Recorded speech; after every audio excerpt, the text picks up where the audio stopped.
Hey, I am Riggers. How are we all doing? I am feeling those summer vibes. I'm pretty chilled out today. I thought I'd sit down and have a bit more of a casual conversation just about, I don't know, whatever enters my head. We'll see where it goes. Sometimes I really just want to sit down and make a video, but I don't really know where I want to go with it. So I guess something that's been on my mind on and off lately is looking back at my earliest gaming experiences in my childhood. So I guess I could talk a bit about that, what my first experiences with games were, what I can recall playing, or the first games that I owned, and just sort of recounting those tales to you guys. So, being that I first played games when I was like 2 or 3 years old, maybe even 1 years old, the memory's going to be a bit fragmented, but I'll see what I can unearth for you. So, a very strong memory I have, being age 3, was going with family into a game, as in the game store chain, which is now largely defunct and on its arse. But going into an actual game store and queuing up at this little demo kiosk, there was a girl in front of me who was, I imagine, a couple of years older, maybe about 5 or 6 years old. I was 3 years old at the time. And she was playing Ratchet Clank, and she was with her mum, and she was playing the game. And I can't remember if it was a sort of demo that had like a cut-off point, or she just played it until she got bored. But I remember, I can't remember the name of the level off the top of my head, but I think it's maybe the second world or something. I'll put an image or some sort of clip of it on screen. But I remember walking around that big grassy world, and I remember the music and everything. And I remember playing it, and I enjoyed it so much. Just smashing things with a wrench and picking up all the nuts and bolts and fighting the enemies and everything. And I had a really good time with it.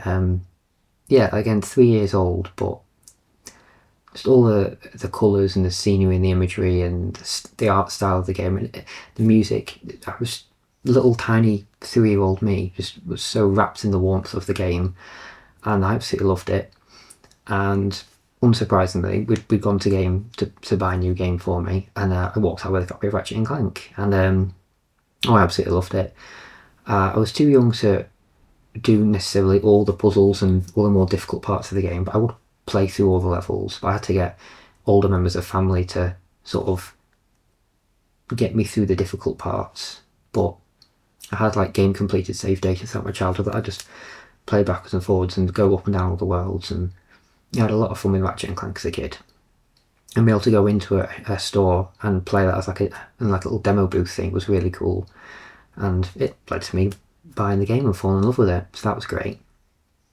Remember when I was little, when I was about 2 years old, you know how babies, they chew on things, don't they, to teeth when their teeth are coming through.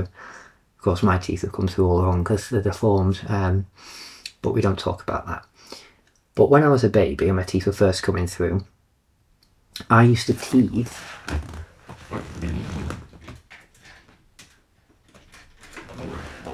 This is a bootleg one, but I used to tease on PlayStation 1 memory cards. Specifically, it was a PlayStation 1 memory card that was bright red, so I used to, there's a bit of fluff on it, I used to put it in my mouth when I was a kid, and it's like, and basically chew on it so my teeth could come through. Yeah, unsurprisingly, it kind of messed up the memory card and it didn't always work anymore. Who'd have thunk? But that's a funny memory from my early childhood. I remember the game Dark Cloud, a brilliant JRPG that I've never actually completed, but I played heavily throughout my childhood. I did revisit somewhat as an adult, but I never got quite into it as an adult when I played it years ago. But I remember there was an older member of family playing the game, and I remember that they asked me to name a character who has like a helicopter backpack thing and flies around with a gun. Little tiny 2-year-old me, when asked, oh, what should I call this character? I said, Raz. So the character got called Raz. That's just a random memory. I was always proud when I played on that save data when I grew up. I was like, oh, I named this character. And the funny things children are satisfied about. What else? What other random memories of when I was a young child can I tell you guys? Oh well, I mean, is it even a surprise to say I was frightened to all hell by the red screen of death on the PlayStation 2? My god, I would shoot across the room and cower in fear of that shit. It was frightening. I had this bit of a thing when I was a kid that I hated being in my bedroom.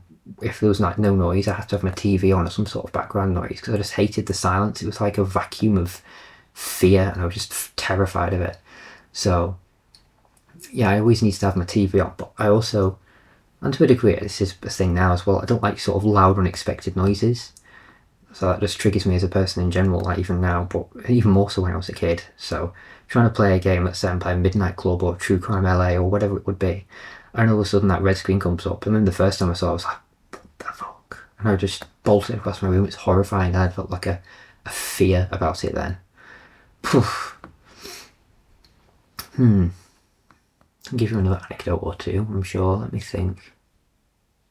I've not planned this video at all, just sat down just thinking of what to say. I like the sort of raw approach to videos. Things that are just overly polished, overly scripted. It's not my sort of bag, really. I do cut out over rambling. I do edit things down for conciseness, but I just, for my own content, I'm not really a fan of the overly slick, overly polished approach. I find just getting myself across works best for me. So there you go, there's another anecdote for you.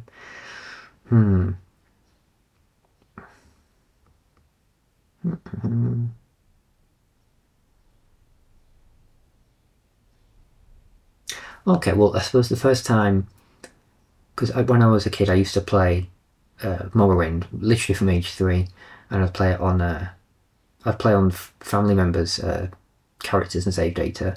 When I was about 5 years old, I guess I must have been, I just made my own characters. Like, oh, I can make my own one. I hadn't really thought of doing that before for whatever reason. Again, the way your brain works as a kid, logic isn't always involved. But I remember making a character, a dark elf, and I was pissing around and exploring, and I ended up being absolutely slaughtered by a mud crab, this sort of like weak little enemy crab, and at least I think it was a mud crab. It might have been something more powerful. I always remembered it as a mud crab though. But I ended up making save data when I was like right near the crab and I had like 1 health point left. I don't know how many times I loaded up the save data, I couldn't outrun the crab, and I just kept like insta dying, and I was like, oh dear.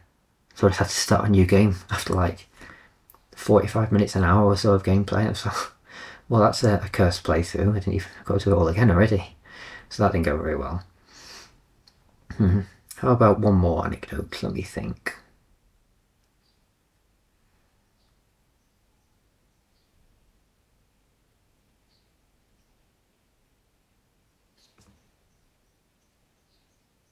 Okay, I suppose I'll tell you that one. I can't think of any others. On my DS, when I was about, this is slightly later childhood, when I was about 8 years old, this will sound so stupid, I started a new game on Pokemon Pearl because I didn't know what it meant. Like, I did know what new game meant, but for some reason I didn't know what it meant within the context of that game. I know that sentence makes no sense. Basically, I think because I played a lot of games growing up. I'm going to use this as an example because it's Japanese and you get different monsters in it. Yu-Gi-Oh! Jewels of the Roses. Now, sometimes I'd start new games on that because I liked that you could have different. You start off with different decks, and I just mess around with different starter decks, and I do new playthroughs of that game, and you get different monsters and stuff. And I could start a new save data on something like Jade Cocoon 2, and that wouldn't overwrite my previous progress. So I expected this game to basically work like a PlayStation 2 game, or to word it better, I expected it to be a game that had multiple save slots. I'd gotten stuck on Pokemon Pearl. I couldn't do that ice puzzle when you slide around that ice palace. And what I like to do as a kid, if I got stuck on a playthrough, I got bored, I like to just start a new one and then just try different things, maybe choose different choices, level up different things, and then I might go back to the other one at some point, or maybe I wouldn't. If I reached a point where I couldn't, I just sort of brick walled, then I just sort of do something different with the game.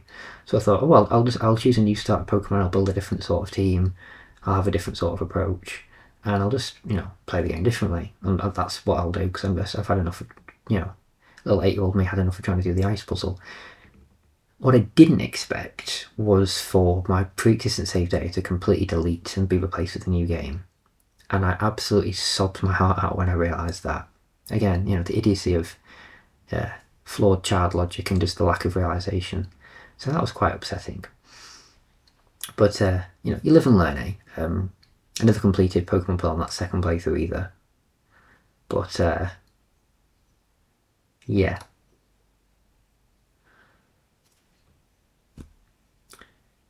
Now I'm just remembering, actually, that's not true at all. I've been fibbing to you guys. The ice puzzle is what I got stuck on my second playthrough. My first playthrough, I didn't get that far, but I just got bored and wanted to try different Pokemon. So that's another thing. The brain lies to you when you're recalling memories. Because I definitely remember I got stuck on the ice puzzle. And that's how I remember, because I was stuck on a different point in the game, and I thought, oh, I've got past where I was on this playthrough now. I'm past the ice puzzle bit. Yeah, so I got stuck at one point. So the anecdote's still intact. I got stuck at a point, got bored, decided to do a new playthrough, and then on my second playthrough I reached the ice puzzle. There we go. Isn't the brain such a wonderful entanglement of nonsense? I eventually completed the game, or that series of games, many years later by completing Brilliant Diamond on the Switch late 2024. Which was alright, I liked the game. It was perfectly serviceable. I think the game gets a lot of unnecessary hate, but that's Pokemon fans for you in general. Well, most rabid fans of franchises in general, to be honest. Unless something that's like deeply offensive or a complete catastrophe of glitches and, burns your whole hard drive, I do feel in general people usually attach overly strong emotions to what are essentially pieces of interactive fiction. And yeah, I think people are too emotionally attached to franchises in general. Pokemon Brilliant Diamond is a perfectly acceptable, very fun Pokemon game. It's just, an updating of those original games. If you want Pokemon Platinum, go play Pokemon Platinum, But I'm not getting into all that. But yeah, there's some random anecdotes for you guys. I suppose this video can be called something like my earliest childhood gaming experiences or something. But yeah, hope you found it interesting. Just a bit of a sit-down conversation video. Hope you guys are doing well. I've got a week off, which I'm trying to enjoy. Trying to relax in, but adult life isn't easy, and people are rude, and stressful stuff happens. So I'm trying to hang in there. Hope you guys are doing alright as well. Hit me up in the comments if you want to chat or anything. But until next time, I've been Riggers, you've been amazing, and I will see you guys in the next video. Take care for now.